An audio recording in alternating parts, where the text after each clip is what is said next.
안녕하세요 여러분, 이단을 알면 이단이 보인다. 반갑습니다. 자, 한국 기독교 이단을 분리해보면 교주가 있고 없고에 따라 다 다릅니다.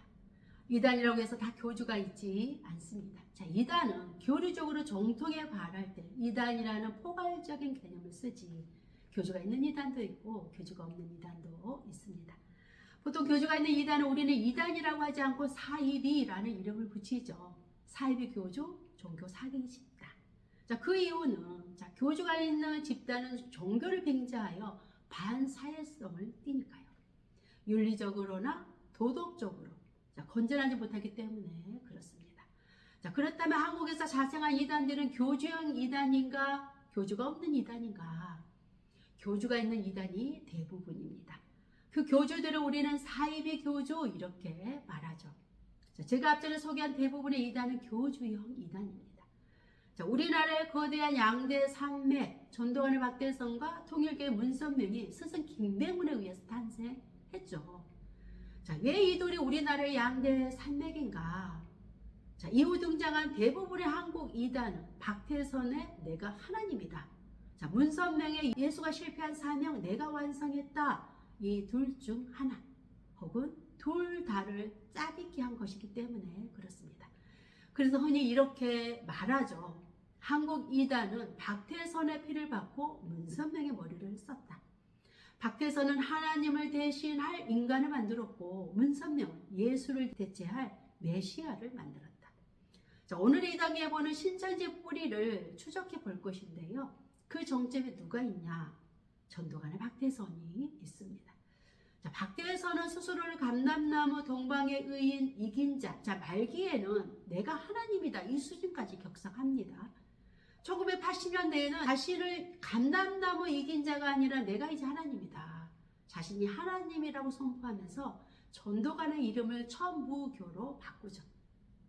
자, 교주 박태선이가 한국 이단 사이에 가장 위험한 공식을 남겼다면 바로 이것입니다. 보이지 않는 하나님보다 보이는 내가 더 확실하다. 자, 이 흐름에서 파생된 특징은 교주 신격화. 자, 교주 신격화 이단 계열의 뿌리가 박태선입니다. 그러나 자신을 이긴 자, 육체의 영생을 주장하고 80년대에는 하나님이라고 주장하던 박태선이는 1990년 2월 7일 새벽 2시에 사망을 하게 됩니다. 자, 모든 이단 교주들의 말로죠. 자칭 하나님, 육체 영생, 영생불사를 주장하던 박태선이는 이렇게 무덤에 매장이 되고 맙니다. 자, 우리가 이단 계보를 다룰 때에 박태선 계열, 문선명 계열, 안식교 계열, 기신론 계열 등등 이단도 격파가 있지 않습니까? 누구의 제자냐? 그 뿌리가 어디냐? 빵이 크면 부스러기도 많이 떨어지는 셈이죠. 교세가 크면 클수록 떨어져 나가는 분파도 많습니다. 자, 우리나라의 가장 큰 교세, 큰 이단은 누굴까요? 바로 박태선입니다. 자, 신도수가 약 80만 명 정도. 자, 그러다 보니까 박태선 아류가 가장 많습니다. 삼천년성의 이현석, 손영진의 목단교, 이 하석자의 이불교. 자, 대표적으로 영생교의 저희석. 자, 한국에 나온 많은 교주들 중에서 가장 자신만만하게 육체 영생을 주장했던 사람입니다. 나는 죽지 않아. 사람이 죽는 종교는 종교가 아니다.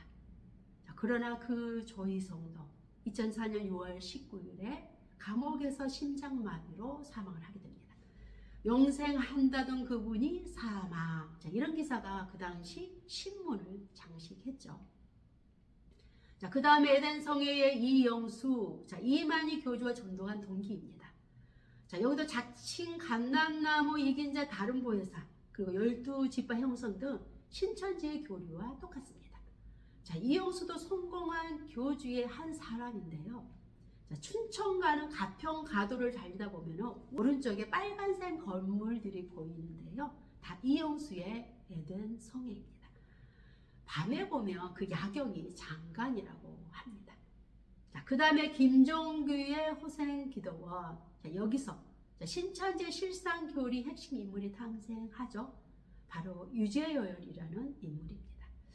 자, 호생기도원 김종규를 추종하던 유재열 씨가 호생기도원 김종규의 여성 스캔들을 직접 목격하게 됩니다. 그리고 시험에 듭니다. 자, 그래서 몇몇 교인들을 이끌고 나와서 1966년 경기도 가천에서 새롭게 시작한 것이 바로 유저열의 장막 성전입니다. 자, 이 유저열 씨는 시한부 종말론을 주장했습니다. 1969년 11월 30일에 지구가 멸망하니 그 전까지 빨리 장막 성전으로 들어와라. 내가 말세의 심판에 대비할 마지막 어린 종이다. 자, 장막 성전에 14만 4천만이 구원 얻을 수 있다라고 해서 이 장막 성전에 들어오기 위해서 많은 성도들이 자신들의 제사를 바치고 들어오게 됩니다. 자, 그 당시 신도 수는 2천여 명. 어마어마한 숫자입니다. 그때 이 장막 성전에 한 인물이 들어옵니다. 그 인물이 누구냐? 바로 이만희 씨. 10년 동안 전도관에 있으면서 미장일을 했습니다. 천년성을 쌓는다면서 온갖 노동일에 시달리는 이만희 씨가 전도관에서 나와서 시한부 종말론을 주장하던 유저열의 장막 성전에 67년에 들어오게 됩니다. 그러나 69년 유저열의 시한부 종말론이 불발이 됩니다. 자, 나중에 이만희 씨는 이 유저열 씨를 사기죄로 고발하기도 했습니다. 자, 유저열의 시한부 종말론이 불발되자 1970년 제8일 교회를 만든 목용들이라는 사람을 따라 나와서 거기서 6개월간 목용드기를 추정하게 됩니다. 짧은 6개월의 추정 기간을 끝내고 이만희 씨는 고향 청도로 낙향을 하게 되죠. 자, 그렇게 청도에서 농사일을 하던 이만희 씨를 다시 불러들이는 사람이 있습니다. 자, 유저열 씨를 추정했던 백남봉 씨가 솔로몬 재창조 교회를 창업해 놓고 1978년 이만희 씨 부릅니다. 자, 이때 홍정현 씨와 함께 12사대의 한 명으로 들어가 거기서 활동을 하게 됩니다. 자, 그러나 이번에도 사기를 당하게 됩니다. 자, 그러니까 이만희 씨는 4번의 사기를 당한 셈이죠. 전도관에서, 그리고 유저열 장막 성전에서, 목용들의 제8일 교회에서, 그리고 백만복 씨의 시한부 종말까지. 자, 백만복 씨가 1980년 3월 13일 종말이 온다, 휴고된다 이런 주장을 했어요. 그러나 이번에 역시 이 시한부 종말이 불발이 됩니다. 아무 일도 일어나지 않습니다. 자, 그 다음날 1980년 3월 14일 자, 이만희 씨는 안양에 있는 자기 집에서 백만봉의 추정자 중에 이 낙심하고 상심한 사람들 10명 정도를 모아서 신천지 예수교 증거장막 성전을 시작하게 됩니다.